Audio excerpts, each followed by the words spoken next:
This conference will now be recorded. आज के session में हम बेसिकली ये डिस्कस करेंगे,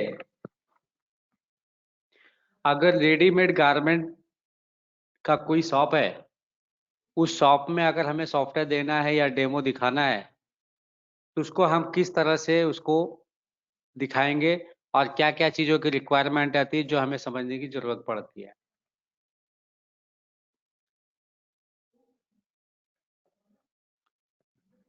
अगर स्टार्टिंग पॉइंट से हम अगर देखते हैं तो डेमो देने के लिए जब भी हम जाते हैं तो सबसे पहले हम उसकी रिक्वायरमेंट कैप्चर करते हैं कि वो उसका रिक्वायरमेंट क्या है। रेडीमेड गारमेंट में भी बहुत सारे लोग अलग अलग टाइप से ट्रेड करते हैं। किसी की साइज वाइज एमआरपी होती है, किसी की कलर वाइज एमआरपी होती है, किसी का कोई भी साइज लो एक डिजाइन में तो सारे के प्राइस सेम होते हैं। कोई ये चाहता है कि हमारे सारे आइटम का एक एक पीस का अलग अलग बारकोड मेंटेन होना चाहिए। तो इस तरह से बहुत सारे कॉम्बिनेशंस होते हैं जो हमें ये समझना पड़ता है कि क्लाइंट क्या चाहता है, उसकी रिक्वायरमेंट क्या है। अब उसमें आगे बढ़ते हैं तो पॉइंट सबसे पहले ये रहता है कि जो क्लाइंट है, अगर हम डेमो देने के लिए जाते हैं, किसी की रिक्वायरमेंट स्टडी करते हैं, समझो हम वहाँ पे जैसे ही पहुँचते हैं डेमो देने के लिए, तो सबसे पहले चीज़ ये होती है कि हमें ये समझना पड़ता है कि उस क्लाइंट के यहाँ पे पैरामीटर की रिक्वायर्ड है या नहीं है। कभी कभी ऐसी भी जरूरत आती है कि गारमेंट के इंडस्ट्रीज में भी लोग पैरामीटर यूज नहीं करते। जो हौजरी वाले प्रोडक्ट होते हैं उसमें पैरामीटर बहुत ही कम लोग यूज करते हैं, या फिर जो लूज गारमेंट आते हैं केजी के बेस पे वहां पे भी यूटिलाइज नहीं करते। डिपेंड्स करता है कि उनका बिजनेस किस टाइप का है। जहाँ पे फैंसी डिजाइनर होता है वहां पे भी ज़्यादा यूटिलाइज नहीं करते हैं। वहां पे जो एक ही डिजाइन के दो कलर हैं, एक अट्रैक्टिव है एक कम है, तो वहां पे अलग अलग डिजाइन क्रिएट करके उसके प्राइस अलग अलग डाल देते हैं। तो मेन पॉइंट ये है कि आपको समझने का सबसे पहले ये है कि पैरामीटर उनको अप्लीकेबल है या लगेगा नहीं लगेगा। पैरामीटर तभी अप्लीकेबल होता है जहां सिंगल प्रोडक्ट के मल्टीपल एट्रीब्यूट्स या मल्टीपल पैरामीटर डिफाइन करने का ऑप्शन की रिक्वायरमेंट होती है, जो कि रेडीमेड गारमेंट में लगता ही है। एक शर्ट है, शर्ट के डिजाइन नंबर है, उसमें 4 कलर है, 3 साइज है, तो 4 × 3 ये 12 वेरिएंट, 12 वेरिएंट हो गए। तो 12 कॉम्बिनेशन बनते हैं उस पर्टिकुलर डिजाइन के जो शर्ट है। तो इस तरह से अगर रिक्वायरमेंट आती है हमारे पास तो हम उसको डिजाइन, पैरामीटर और कलर इस तरह से हम यूटिलाइज करते हैं। और बेसिकली जो डिजाइन होता है, डिजाइन हम मास्टर में ही डाल देते हैं। अब अगर हमने कलर और साइज दो चीजें पैरामीटर में डाल दिया और डिजाइन नंबर हमने मास्टर में ले लिया, तो सेकंड पॉइंट ये कस्टमर से पूछने की बात आती है, सर आपका प्रोडक्ट की जो एमआरपी होती है, साइज अगर चेंज हो रही है तो आपकी एमआरपी भी चेंज होती है क्या या नहीं होती है। अगर वो बोलते हैं कि साइज चेंज होने होती है तो हमारी एमआरपी चेंज होती है, तो फिर वहां पे ट्रांजैक्शन वाला ऑप्शन जो होता है, इनपुट ट्रांजैक्शन इन पैरामीटर, वहां पे एमआरपी इन पैरामीटर का ऑप्शन दिया हो, उसको हम टिक कर लेंगे। प्रैक्टिकल में हम उसको अब डिस्क्राइब करेंगे। तीसरी चीज होती है पैरामीटर आइटम ग्रुप वाइज। कभी कभी ऐसा होता है कि हमारे पास मल्टीपल टाइप्स के आइटम होते हैं, अंडरगारमेंट्स होते हैं, कुर्तीज होती है, शर्ट्स होते हैं, ट्राउजर्स होते हैं, किड्स वेयर होते हैं। सबकी एक अलग अलग साइज रेंज होती है, मतलब यहाँ से यहाँ तक। तो अगर कोई ये चाहता है कि कुर्ती अगर डालता हूँ, एंटर करता हूँ, तो कुर्ती का ही केवल साइज आए, शर्ट की साइज उसमें शो ना करे, और शर्ट अगर हम कोई सिलेक्ट करते हैं तो शर्ट की ही साइज ड्रॉप डाउन में आए, उसमें कुर्ती और दूसरी चीज़ों के प्रोडक्ट के साइज वहाँ पे नहीं दिखने चाहिए। इस तरह से अगर कोई रिक्वायरमेंट होती है तो फिर हम आइटम ग्रुप वाइज में उसको डिफाइन करते हैं। अब हम एक स्टेप आगे जाते हैं। जैसे कि हमने इसके पहले बताया था, sale MRP requirement in on master और पैरामीटर लेवल। अगर दोनों चीजें हैं, दोनों में से एक ही पे वर्क करना रहता है। अगर आपके पैरामीटर वाइज एमआरपी मेंटेन करनी है तो आइटम के मास्टर में एमआरपी डालने की जरूरत नहीं पड़ती है। अगर डाल भी देंगे तो कोई फर्क नहीं पड़ता है। अब एमआरपी अगर पैरामीटर में डालना है या मास्टर लेवल में डालना है, अब इसका मतलब ये होता है, कस्टमर ये बोलता है कि हमारे हर एक साइज और कलर की प्रोडक्ट की एमआरपी और सेल प्राइस डिफरेंट डिफरेंट होती है, तब आप पैरामीटर बेस पे जाएंगे। अदरवाइज आप मास्टर में ही सेल प्राइस और एमआरपी को अपडेट कर देंगे।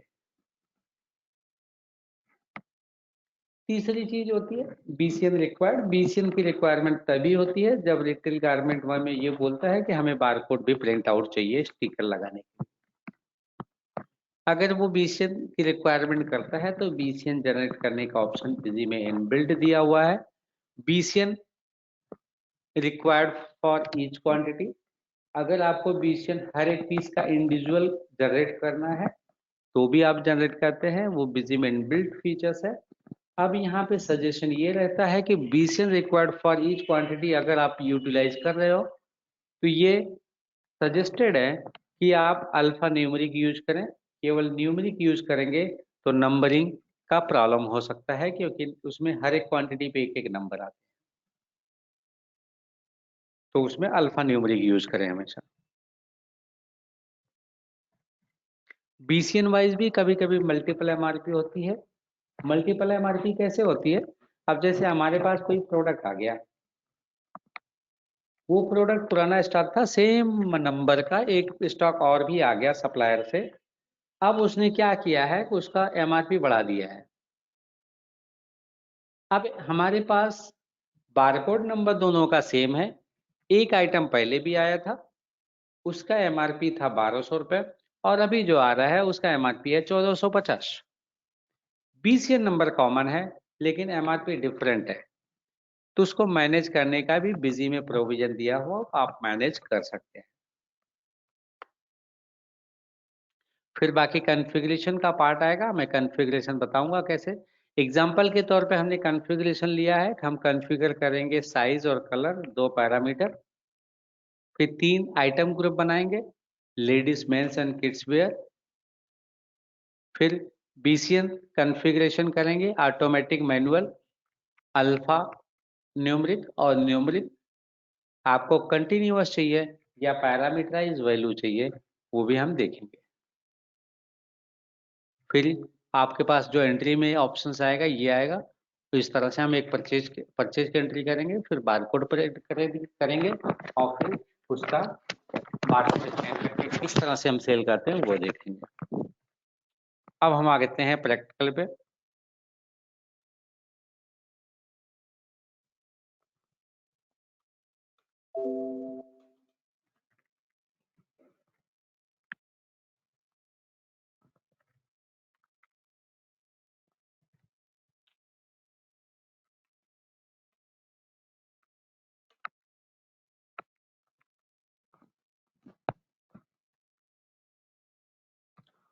सबसे पहले देख लेते हैं इसमें कोई एंट्री तो नहीं है, तो हम इसको डिलीट कर देते हैं अगर कुछ है तो।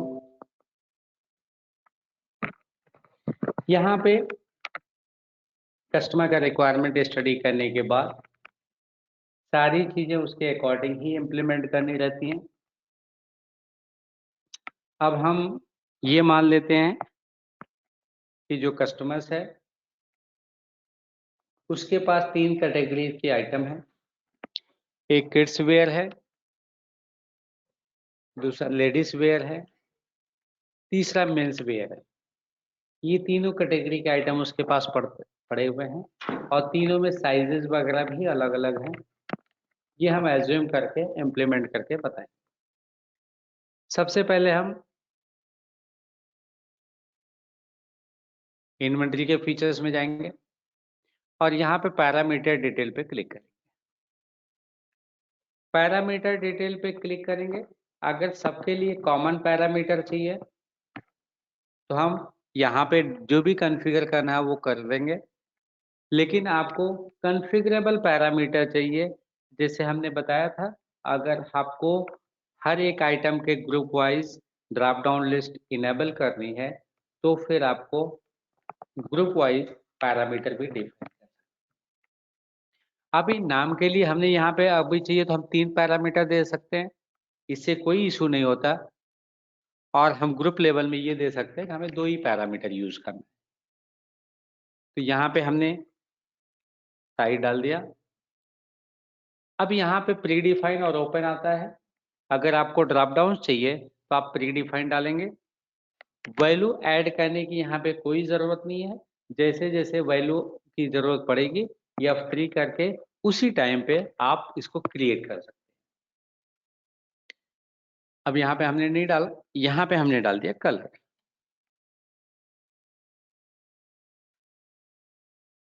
इसको भी हमने प्री डिफाइन कर लिया।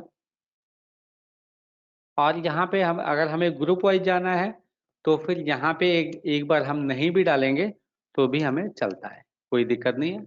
हम ऐसे भी डाल सकते हैं जो भी आपको चाहिए। फिर जब भी हम ग्रुप में डालेंगे तो वहाँ पे प्रॉपर वे में डालेंगे कैसे काम करना है। ये हमने सेव कर लिया। अब ये ग्रुप हमने जो डिफाइन किया है, क्योंकि इसके आगे हम मैटर पे जाएंगे तो फिर वो डिस्टर्ब हो जाएगा, वो क्लैरिटी नहीं आएगी। तो हम इसके बेस पे ये जो डिफाइन किया है तो उस तो हम इसके आइटम के ग्रुप भी क्रिएट कर लेते हैं और वहां पे डिफाइन कैसे करते हैं वो भी बता देते हैं। हम पहले यहाँ पे आइटम के ग्रुप क्रिएट कर लेते हैं 2-3। ये आइटम क्रिएट करते वक्त भी F3 से आप डायरेक्ट क्रिएट कर सकते हो। यहाँ पे हमने डाल दिया मेंस वेयर। अब यहाँ पे आपको ऑप्शन आएगा कि पैरामीटर आपको डिफॉल्ट कॉन्फ़िगरेशन यूटिलाइज करना है या सेपरेट कॉन्फ़िगरेशन यूटिलाइज करना है। तो आपको अगर डिफॉल्ट को कैरी ऑन करके इस कॉन्फ़िगरेशन में नहीं लेना है और आपको एक डिफरेंट पैरामीटर डिफाइन करना है, डिफरेंट स्ट्रक्चर डिफाइन करना है, तो फिर आप यहाँ पे यूज सेपरेट कॉन्फ़िगरेशन पे क्लिक करेंगे। यहाँ पे फिर नंबर ऑफ पैरामीटर का ऑप्शन दिया हुआ है। यहाँ पे नंबर ऑफ पैरामीटर हमने 2 डाल दिया। फिर वही चीज जो हम वहां पे डिफाइन कर रहे थे वही चीज हमको यहाँ पे डालनी है। साइज यहाँ पे प्री डिफाइन और यहाँ पे कलर।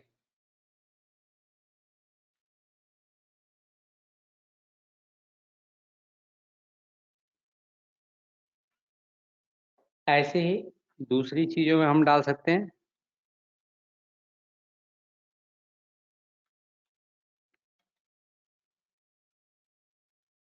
यहाँ पे भी सेपरेट कॉन्फ़िगरेशन ले लेते हैं।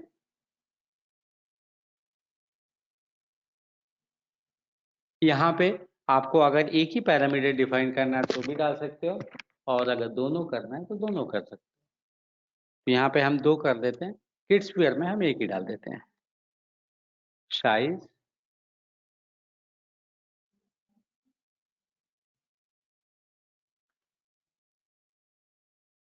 कलर।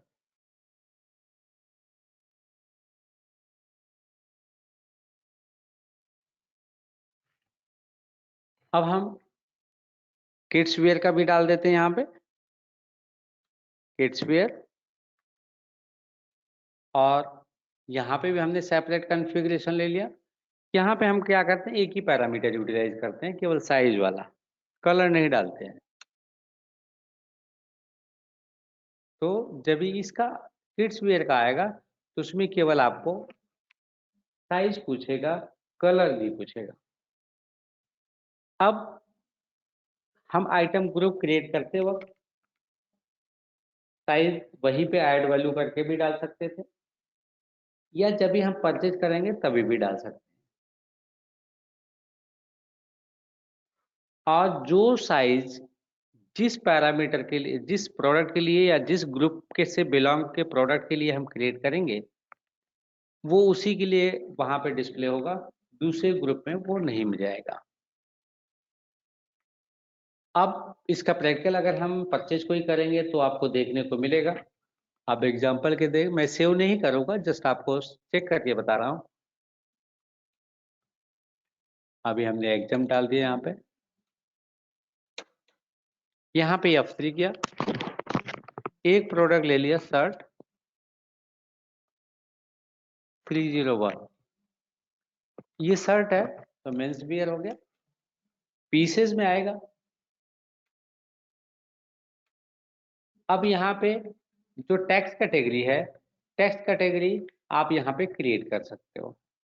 गारमेंट में कोई भी चीज होती है तो नॉर्मली अभी जो चल रहा है 999 तक रहेगा तो 5% लगता है, 999 के ऊपर अगर जाता है तो 12% चार्ज होता है। और ये टैक्सेबल वैल्यू को कंसीडर करके किया जाता है, ना कि टोटल अमाउंट पे। सॉरी, टोटल अमाउंट पे कंसीडर होता है, ना कि टैक्सेबल अमाउंट पे। हम यहाँ पे F3 करके क्रिएट कर लेते हैं।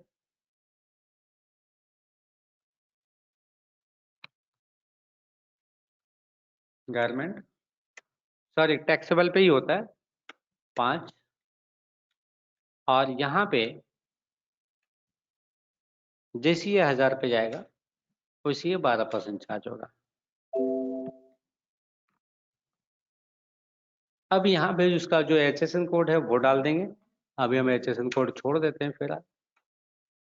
अब यहाँ पे पूछ रहा है कि उसका आपको बारकोड और पैरामीटर डिटेल चाहिए या नहीं चाहिए। अगर आपको चाहिए तो यस कर लीजिए, नहीं चाहिए तो नो कर लीजिए। अभी हम पे पैरामीटर फिलहाल यूज करना है, हम इसको यस कर लेते हैं। अब यहाँ पे अगर क्वांटिटी डालेंगे तो क्वांटिटी के अकॉर्डिंग क्रॉस चेक करेगा पैरामीटर विंडो के अंदर। अगर यहाँ पे क्वांटिटी आप कुछ नहीं डालते हैं और एंटर डालते हैं तो जो वहां पे सम होगा क्वांटिटी का वो ऑटोमेटिक यहाँ। अब ये शर्ट 301 है क्योंकि ये प्रोडक्ट मेंस वियर से बिलोंग करता है, तो F3 करके जब भी हम कुछ ऐड करेंगे तो उसमें वो ऐड होता जाएगा। अब ये शर्ट है, शर्ट में साइज जो होती है 38, 38 का 5 पीस, सॉरी कलर,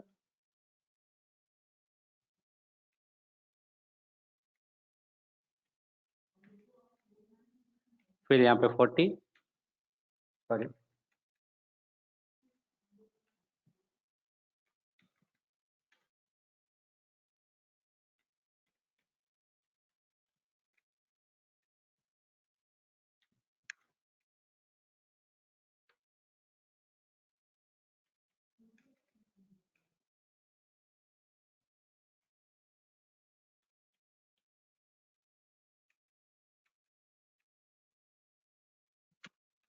ये हो गया।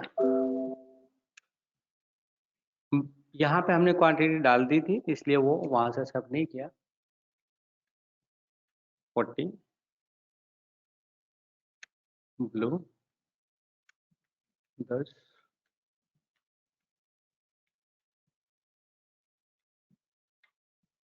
30 यहाँ पे आ गया। जो भी प्राइस में आपका परचेज हो रहा है यहाँ पे आप डाल दीजिए। अब यहाँ पे हमने एक दूसरा समझो प्रोडक्ट ले लिया, कुर्ती। अब इसमें अगर डिजाइन नंबर है तो डिजाइन नंबर भी आप डाल सकते हैं।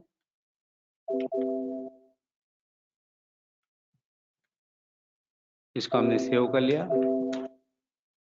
यहाँ पे अगर हम करेंगे तो वो साइज यहाँ पे नहीं दिखेगी क्योंकि वो प्रोडक्ट मेंस वेयर से बिलोंग करता है और ये प्रोडक्ट लेडीज वेयर से बिलोंग करता है। तो ये चीजें हमने बता दी। ग्रुप वाइज आप साइज और कलर क्रिएट कर सकते हैं और वो प्रोडक्ट उसी में बिलोंग करता है तो वहीं पे डिस्प्ले होगा।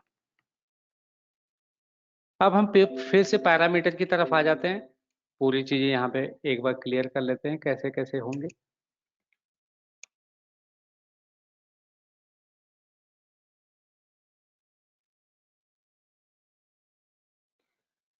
यहाँ पे पैरामीटराइज डिटेल में अगर हम जाते हैं तो यहाँ पे तो पैरामीटर हमने इनेबल किया है।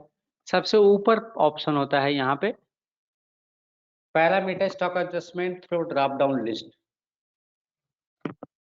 अगर एडजस्टमेंट आपको ड्रॉप डाउन लिस्ट से करना है तो यस कर देंगे, तो drop down list automatic enable हो जाएगी। नहीं तो आपको मैनुअली ऑल टाइम करके अल्ट डी करके एडजस्ट मोड में लेके आना पड़ेगा।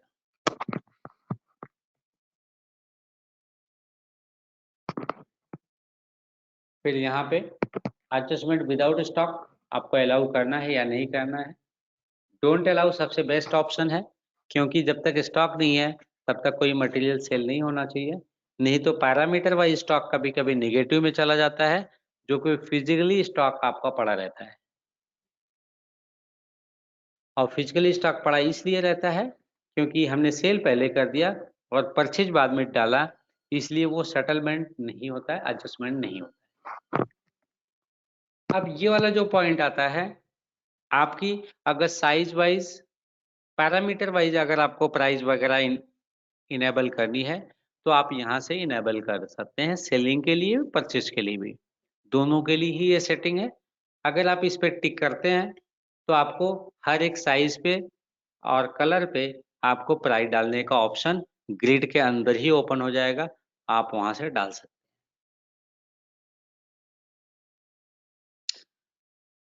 ये input transaction price and value of each parameter combination, even इसको अगर हम नहीं भी इनेबल करते हैं तो भी हमारे पास ऑप्शन होता है मेंटेन एमआरपी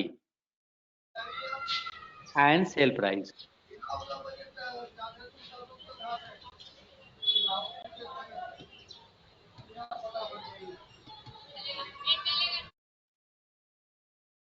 तो मेंटेन एमआरपी और सेल प्राइस भी हम परचेज करते वक्त वहीं पे डाल सकते हैं। उस टाइम पे वो बारकोड में भी प्रिंट हो जाएगा और जब स्कैन करेंगे तो सेल के लिए भी यूटिलाइज हो जाएगा कि क्या एमआरपी का हमने प्रिंट किया था वही एमआरपी ऑटोमेटिक आ जाएगी। तो ये हो गया आपका option maintain sale price and MRP.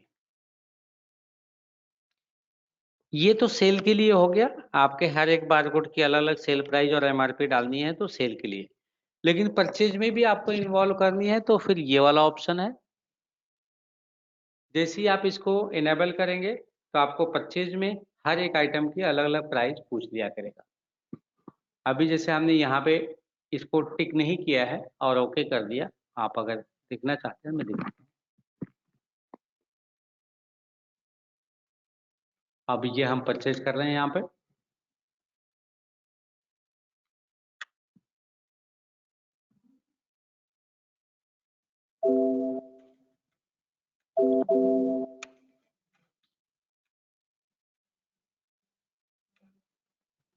इसमें हमने साइज डाली नहीं है, ये वाला ले लेता हूँ।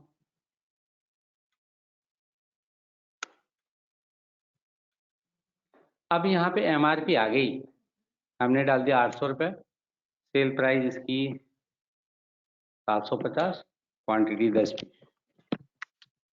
लेकिन इसकी परचेज प्राइस यहाँ पे नहीं आ रही है। यही चीज मैं बता रहा था कि अगर आपको परचेज प्राइस भी इन्वॉल्व करनी है तो फिर आप इनपुट ट्रांजैक्शन प्राइस को इनेबल करेंगे तो वो परचेज प्राइस भी यहाँ पे डाल सकते हो। अब इसकी जो परचेज प्राइस है वो कॉमन होगी। अभी एक हमने 800 एमआरपी डाल दी, एक 900 डाल दी, एक को 750 में सेल करना, दूसरे को 850 में।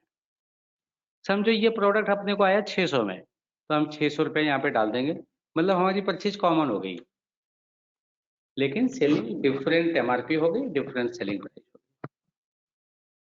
तो इस तरह से कर सकते हैं। और साइज वाइज प्राइस इनेबल करना है तो फिर आप ट्रांजेक्शन जो वही ऑप्शन इनपुट ट्रांजेक्शन प्राइस को टिक कर देंगे तो यहाँ पे प्राइस डालने का भी ऑप्शन ओपन हो जाएगा।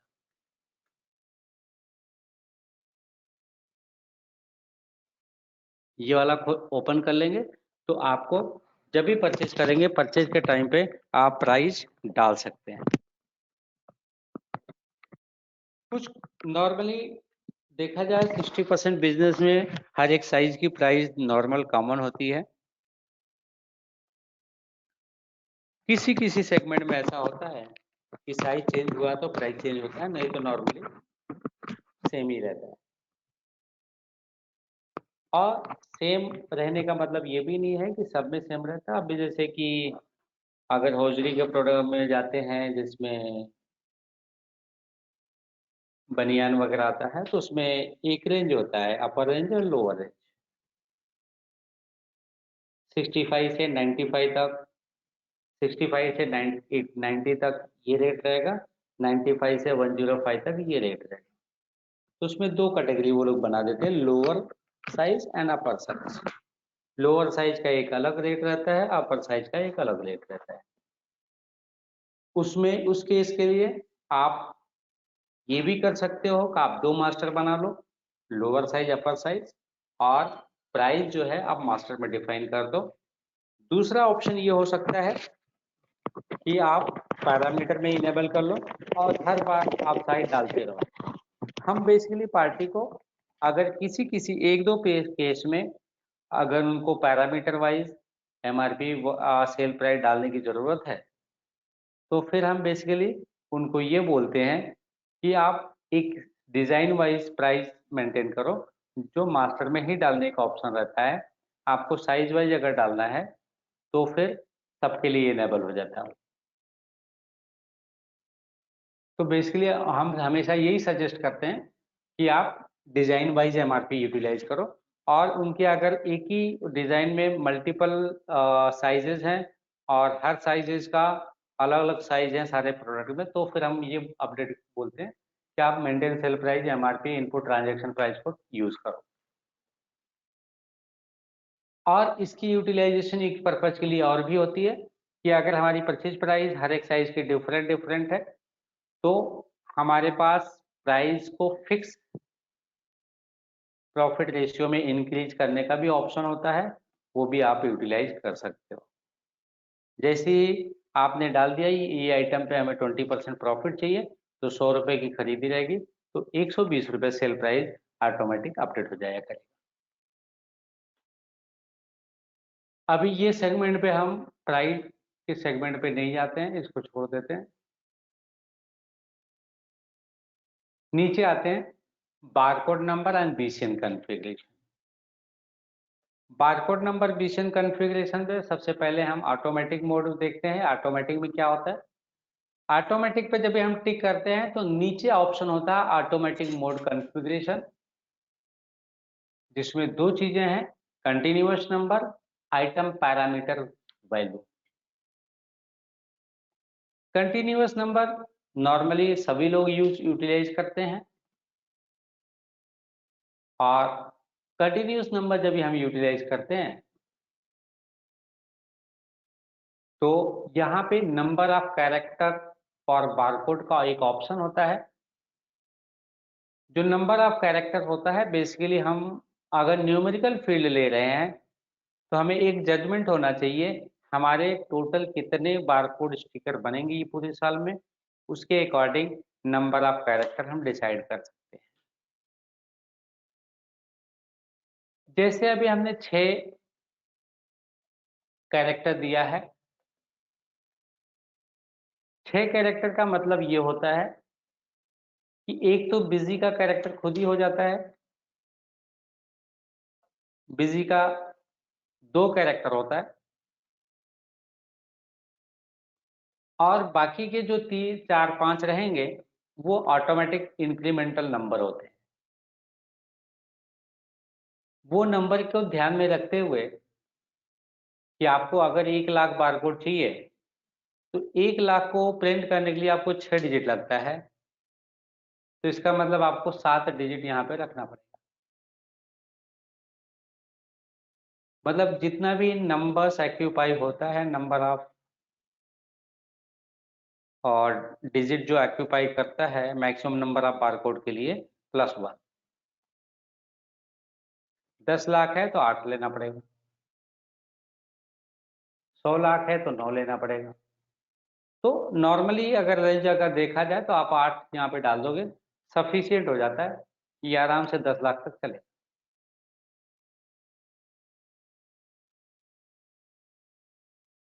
अल्फा न्यूमरिक और न्यूमरिक नीचे दिया हुआ है। बेसिकली अभी जो हमने कंसीडर किया था वो न्यूमरिक के लिए किया था, अल्फा न्यूमेरिक के केस में क्या होता है कि जो टेक्स्ट होता है वो हेक्साडेसिमल पे चलता है। हेक्साडेसिमल कंप्यूटर के लैंग्वेज में एक अल्फाबेटिक न्यूमेरिकल पार्टी है, बस उसमें 9 के बाद ABCD चालू हो जाती है और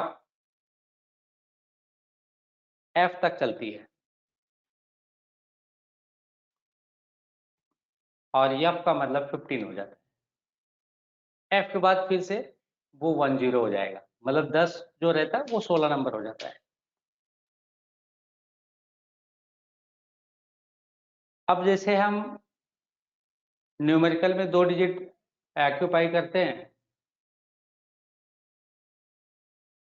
तो वो 10 × 10 100 नंबर्स हो सकते हैं, 99 तक जाता है। अगर हेक्साडेसिमल में 2 डिजिट ऑक्यूपाई करते हैं तो 16 × 16, तो ये डिफरेंस आपको रहता है। तो हेक्साडेसिमल में अगर ज़्यादा क्वांटिटी का बारकोड प्रिंट करना तो हेक्साडेसिमल यूज करें, अल्फा न्यूमेरिक यूज करें। और अगर नॉर्मली अंडरस्टैंडिंग के लिए न्यूमेरिकल पार्ट सबसे बेटर ही रहता है विजिबिलिटी में और प्रिंटिंग में, तो न्यूमेरिक भी आप यूटिलाइज कर सकते हैं नॉर्मल रेंज। नीचे है यूनिक बीसियन जनरेशन फॉर ईच क्वांटिटी। अगर आपको बीसियन हर एक क्वांटिटी के लिए अलग अलग जनरेट करना है तो भी आप जनरेट कर सकते हो उसको टिक करके। नीचे एक ऑप्शन यहाँ पे दिया भी है, for larger quantity 1 lakh and एबो अल्फा न्यूमेरिक इज रिकमेंडेड। अगर 1 लाख के ऊपर अगर बारकोड की स्टिकर क्वांटिटी नहीं, नंबर ऑफ बीसीएन 1 2 3 4 5 ऐसा जो नंबर्स जाते हैं, हो सकता है एक बीसीएन पे 10 10 20 20 50 50 क्वांटिटी हो, तो क्वांटिटी की बात नहीं कर रहा हूँ।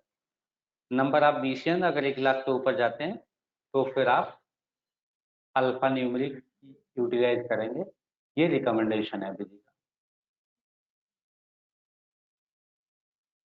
कंटिन्यूअस नंबर में एक ऑप्शन और भी होता है, आइटम पैरामीटर वैल्यू।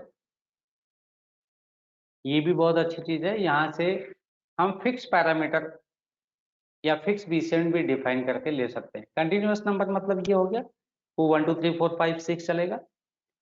बीसीएन में आइटम पैरामीटर वैल्यू में क्या होता है, ये आपका कंपोजिट बारकोड बनेगा। कंपोजिट बारकोड भी हमने लास्ट किसी वीडियो में 1 2 बार बताया हुआ है। कंपोजिट बारकोड का मतलब multiple attributes joint together for barcode. फिर हमें यहाँ पे एक स्ट्रक्चर डिफाइन करना पड़ता है, जैसे यहाँ पे एक दिया हुआ है और यहाँ पे अगर हम यहाँ पे अगर नहीं है तो F3 करके, या फिर यहाँ पे कॉन्फ़िगर कर सकते हैं। अभी जैसे यहाँ पे हमने कॉन्फ़िगर पे क्लिक किया तो ये आ गया। नया अगर आपको बनाना है तो यहाँ पे ऐड स्ट्रक्चर पर करके आप डाल सकते हैं। तो ये जो हमने फॉर्मेट डाला है ये बेसिकली नॉर्मल है। हमने पहले क्या डाला, आइटम का कोड। आइटम का कोड हमने 3 डिजिट में लिया। आपको ज़्यादा कम करना है तो आप कर सकते हो अपनी रिक्वायरमेंट के हिसाब से। फिर हमने मंथ लिया, कौन से महीने का है, यहाँ पे 2 डिजिट डाल दिया, तो मतलब अभी 1 अक्टूबर चल रहा है तो 10 आ जाएगा। यहाँ पे ईयर है तो इसका मतलब 21 आ जाएगा। और यहाँ पे पैरामीटर है तो पैरामीटर का नाम आ जाएगा। जैसे अगर हमारा 38 साइज है तो 38 आ जाएगा। इस स्ट्रक्चर से अगर हम बारकोड डिफाइन करते हैं और प्रिंट आउट निकालते हैं, इसका बेनिफिट भी है, ड्रॉबैक भी है। बेनिफिट ये है कि बारकोड को देखते ही कोई भी कस्टमर या कोई अपना इंटरनल ऑफिस टीम उसको समझ सकती है कि इसकी मंथ एंड ईयर परचेज की कभी थी। बारकोड से देख के ये बता सकती है इसकी पैरामीटर की जो वैल्यू है वो क्या थी। अगर पैरामीटर 1 में हमने साइज डाला है, वहाँ पे 38 डाला है, तो उसको ये पता चल गया कि ये प्रोडक्ट की साइज क्या है। और प्रोडक्ट का एलाइज देख के वो बता सकता है ये कौन से आइटम का है। इस तरह से मल्टीपल कॉम्बिनेशन में बारकोड नंबर भी जनरेट कर सकते हैं। ये आप प्रोडक्ट का जो एलाइस होता है, जो प्रोडक्ट का कोड होता है, वो easy to understand for the internal team. और इससे आपको ये भी पता चलता है, अब यहाँ पे ये कभी रिपीट नहीं होगा, मंथ एंड ईयर यहाँ पे आ गया, तो ये रिपीट नहीं होगा बारकोड। अब फर्क ये भी है, अगर हम ये बारकोड यहाँ पे बनाते हैं तो इसको स्कैन करने के लिए भी हमें उसके अकॉर्डिंग ही करना पड़ेगा। एक बार हम इसको भी देख लेते हैं कैसे काम करता है। ये एक बार देखते हैं कैसे वर्क करता है, कि बराबर वर्क कर रहा है या नहीं कर रहा है प्रैक्टिकली।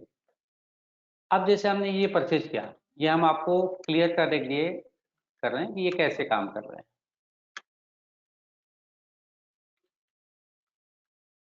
एक शर्ट हम परचेज करेंगे और फिर सेल करेंगे।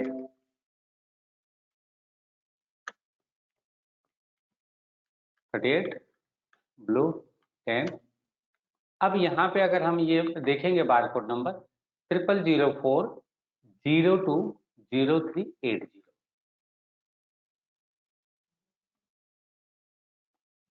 अब ये जो 3 जीरो आया, इसका मतलब ये हुआ इसका हमने एलाइस नहीं डाला है,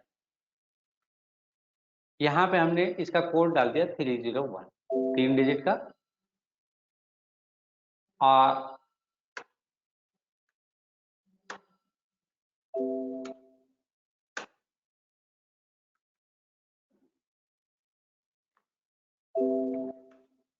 एक बार हम फिर से करते हैं।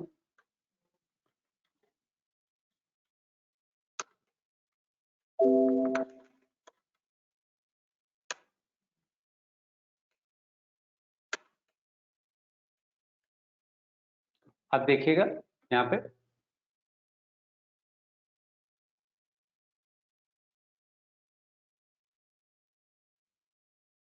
मंथ ऑफ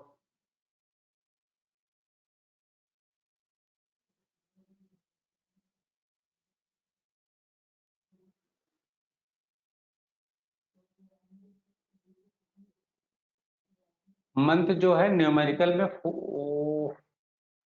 अक्टूबर, अच्छा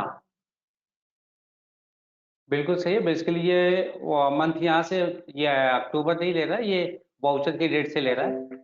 अगर हम इसको वाउचर का डेट आज का कर देते हैं, समझो 12/10, फिर से एक बार चेक करते हैं क्या आता है।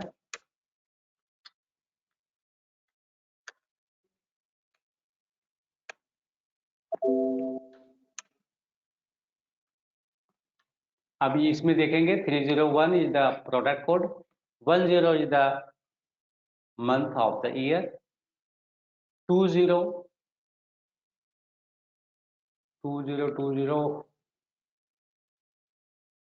ये बेसिकली लेफ्ट का ले रहा है, लेफ्ट का नहीं लेना चाहिए, राइट का लेना चाहिए।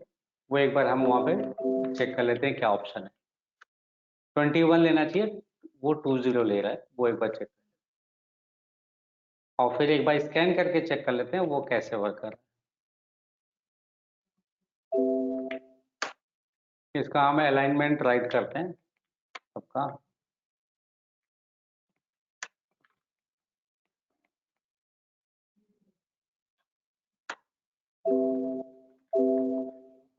केवल हमने पहले अलाइनमेंट सबके लेफ्ट थे, अभी हमने राइट कर दिया, बस इतना ही हमने डिफरेंस किया।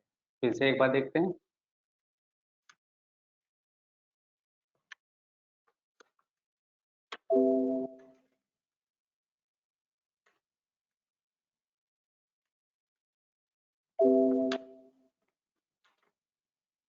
अभी यहाँ पे हम देखेंगे तो एकदम परफेक्ट आ गया। 301 is the product code, 10 is the month, 21 is the year of year हो गया, 038 ये प्रोडक्ट पैरामीटर 1 हो गया। अगर हम इसको सेव करते हैं समझो, और इसको सेल करना चाहते हैं तो सेल भी हो जाएगा, वो भी दिखाते हैं।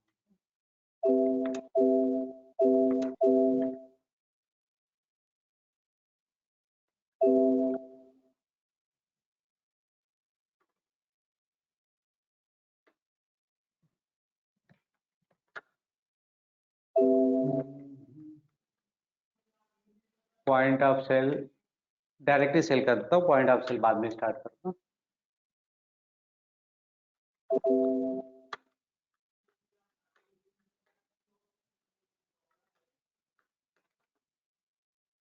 यहाँ पे आपको ये बारकोड जैसे मिल जाए, आप यहाँ पे सेल कर सकते हो। तो ये हमने ये बताया कि आपको अगर बारकोड डिजाइन करना है या बीसीएन जनरेट करना है कंपोजिशन मोड में, तो बीसीएन में किस तरह से उसको यूटिलाइज कर सकते हो। ये बहुत ही कम लोग यूटिलाइज करते हैं, लेकिन ये समझना हमारे लिए बहुत जरूरी था, इसको हम किस तरह से यूटिलाइज करते हैं। जो भी कॉम्बिनेशन डालोगे वो बीसीएन में कन्वर्ट हो जाएगा, वो टैग हो जाएगा, और जब भी उसको स्कैन करोगे तो आ जाएगा। और इसमें भी डुप्लीकेशन के चांसेस बहुत ही कम होते हैं, ये हो भी सकते हैं। अब यहाँ पे जैसे एक ही साइज का एक ही प्रोडक्ट का एक ही महीने में अगर 2 बार परचेज हो जाती है, तो ये भी चांसेस है कि इसका बीसीएन डबल हो जाए, डुप्लीकेट डबल हो जाए।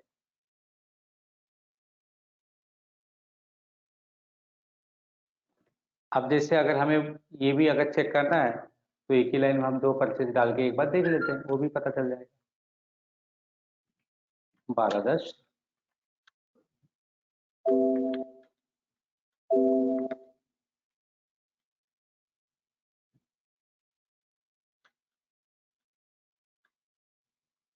यहाँ पे 10 हो गया, सेव।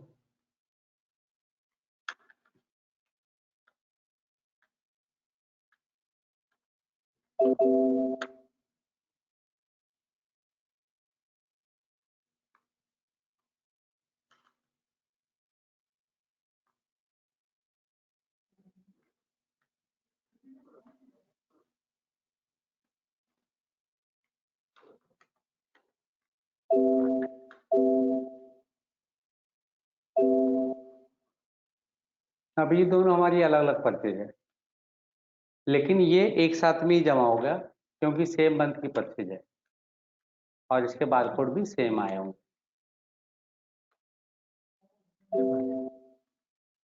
ये इसलिए डेट अलग हो गया, इसके लिए नहीं दिखाया।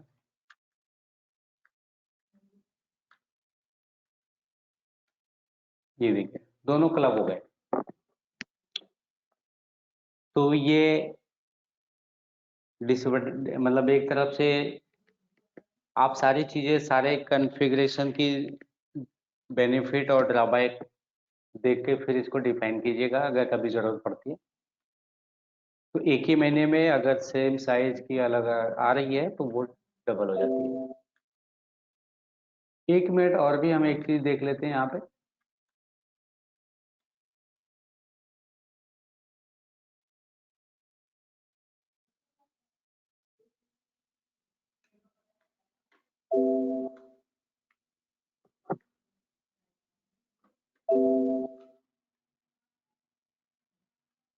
यहाँ पे इतनी फील्ड दी हुई है, ये फील्ड्स में आप कोई भी चीज चूज करके यहाँ पे डाल सकते हैं। तो ये हो गया हमारा आइटम पैरामीटर।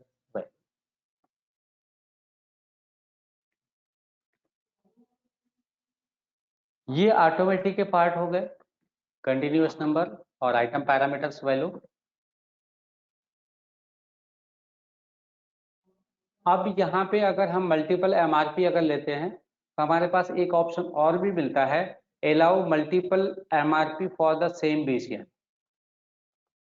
ये जो हमने शायद अभी बताया भी था, कोई स्टॉक सप्लायर की तरफ से सेम बारकोड का 2 बार आता है और दोनों की एमआरपी डिफरेंट डिफरेंट आती है, तो उसको हैंडल करने के लिए यूटिलाइज किया जाता है, क्योंकि सेम बारकोड का मल्टीपल एमआरपी हो जाती है। तो उस केस में आप इसको यूटिलाइज कर सकते हैं। अब हम नेक्स्ट पॉइंट पे जाते हैं, मैनुअल मोड। मैनुअल मोड की जरूरत हमें तभी पड़ती है जब हमें ऑटो जनरेट ना करके सप्लायर का बारकोड को फॉलो करके यूटिलाइज करना है, तो हम मैनुअल मोड यूज करेंगे। और मैनुअल मोड में ही आप कोई भी बारकोड इंपोर्ट वगैरह करना चाहते हो तो इंपोर्ट भी कर सकते हो। ये सारे काम यहाँ से हो जाते हैं। ये सारी चीजें होने के बाद हम एक बार प्रैक्टिकल पे चलते हैं किस तरह से काम होगा इसमें। हम ट्रांजेक्शन में आ गए, आप परचेज की एक 10-10 क्वांटिटी हम यहाँ पे डालते हैं अलग अलग तारीख में। ये हम डिलीट कर देते हैं।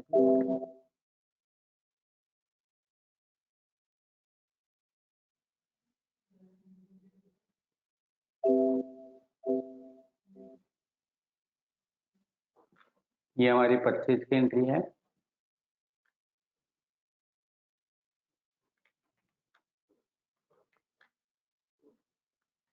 यहाँ पे हमने आइटम वाइज ले लिया। समझो ये हमने सप्लायर भी क्रिएट कर लिया है।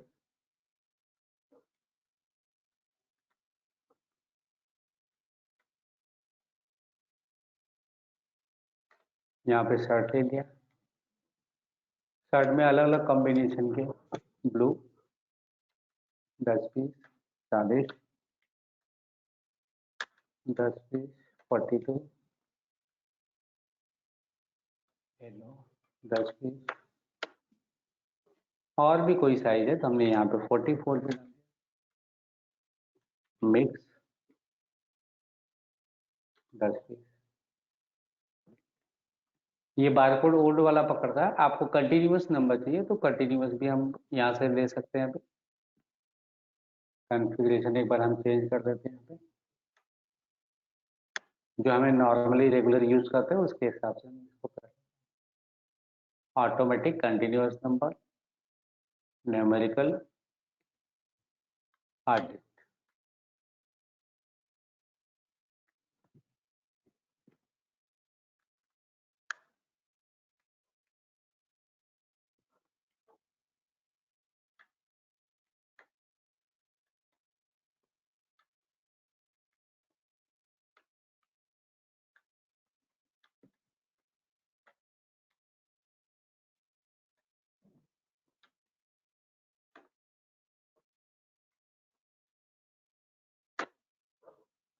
दूसरा हमने ये ले लिया। अब इसमें भी साइज कलर है, हमने यहाँ पे SML एक्सेल ले लेते हैं।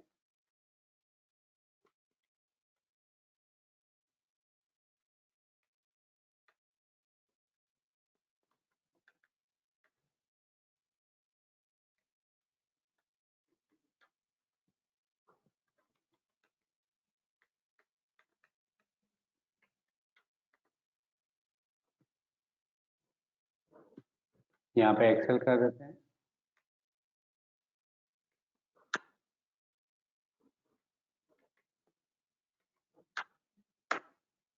यहाँ पे ऑटोमेटिक GST 12% कैलकुलेट हो रहा है।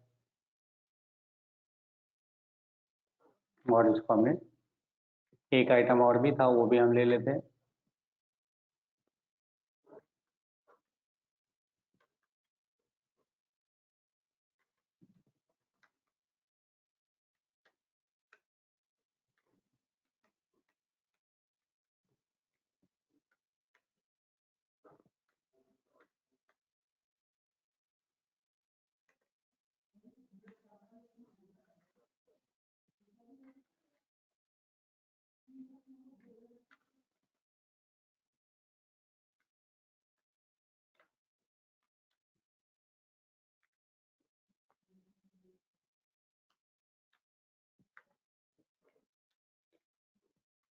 इसमें हम 3 साइज ले लेते हैं।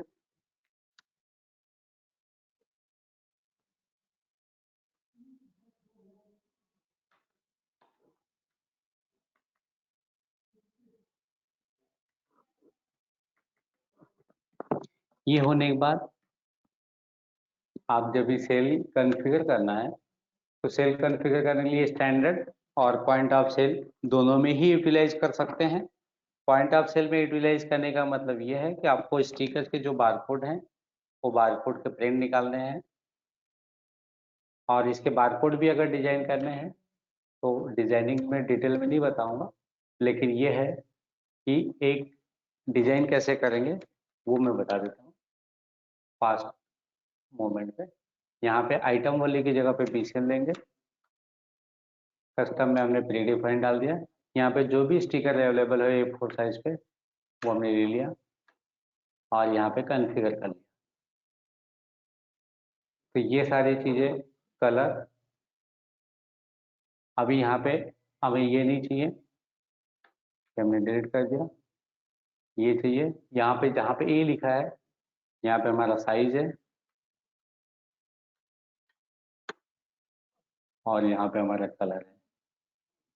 ये बाय डिफ़ॉल्ट जो हमारा डिफ़ॉल्ट कॉन्फ़िगरेशन है वहाँ से पिकअप करके लेके आ रहा है और ये आपका MRP है।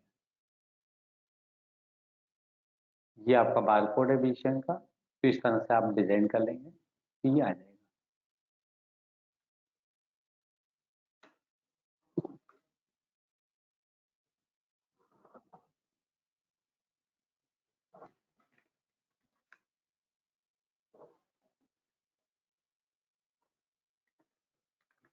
जब भी आप परचेज करेंगे तो परचेज में भी इसको इनेबल करके प्रिंट कर सकते हैं।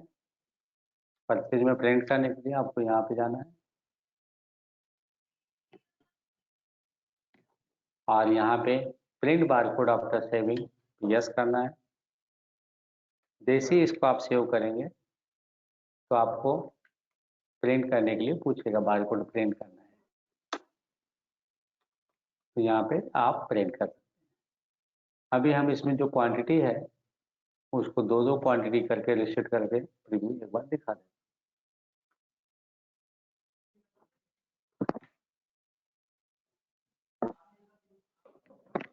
ये आपका इस तरह से प्रीव्यू आ गया। इसका प्रिंट भी आप उसी तरह से निकाल सकते हैं। साइज भी आ गया, कलर भी आ गया, MRP भी आ गया। अब MRP यहाँ पे इसलिए नहीं दिया है कि MRP हमने उसमें डाला नहीं है मास्टर्स में, तो डाल देंगे तो आ जाएगा। बाकी आपको पॉइंट ऑफ सेल सेट करना है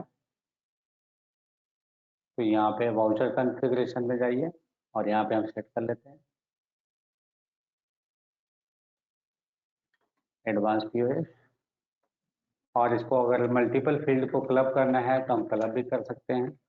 यहाँ पे इंक्लूसिव ले लिया पार्टी। अगर आपको कोई नया काउंटर सेल है तो आप इस तरह से बना सकते हैं काउंटर सेल। काउंटर सेल हमेशा जब भी बनाएंगे तो वो आप सन्डे क्रेडिटर्स में डेटर्स में बनाना और ये डेटर्स में बनाने के बाद इसका सेटलमेंट आपको इनेबल कर देना। यहाँ पे स्पेसिफाई सेटलमेंट आप यस कर देना और यहाँ पे कॉन्फ़िगरेशन पूरी डाल देना कि सेटलमेंट के क्या क्या ऑप्शन यहाँ पे रहेंगे।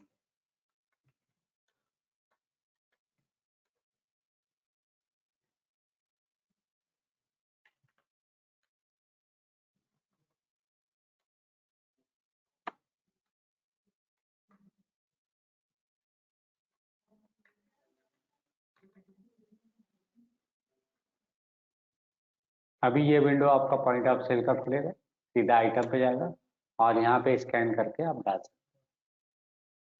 कोई भी आइटम डालोगे तो जैसे डालोगे ये प्रोडक्ट आ जाएगा। हमने इवेंट की यहाँ पे सेल प्राइस नहीं डाली है। अगर सेल प्राइस हम अगर डाल के रखते थे तो ये आ जाती थी। अब ये आ जाएगी, अभी तक नहीं आ रही थी। 46 टाइम 0 8 जैसे डाला वो आ गया। और यहाँ पे अगर हमें कंसोलिडेशन कराना है तो कंसोलिडेशन भी हो जाएगा, लेकिन कंसोलिडेशन तभी होता है जब प्राइस दोनों की सेम सेम रहेगी। एक बार हम वो भी देख लेते हैं।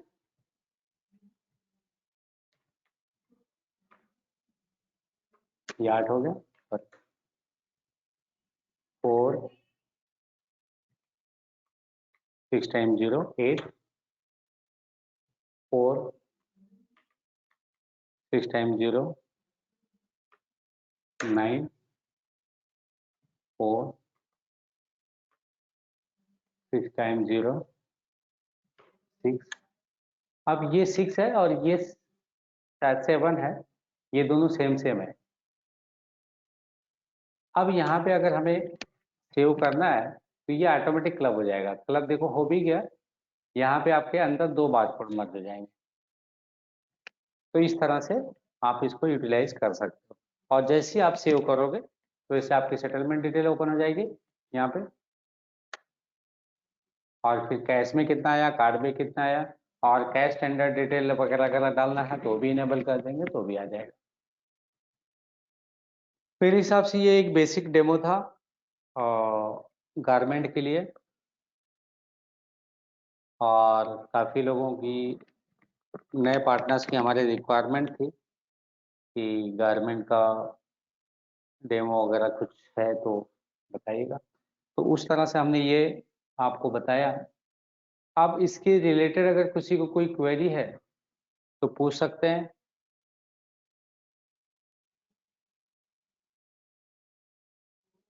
किसी को कोई क्वेरी है ये गारमेंट के रिलेटेड?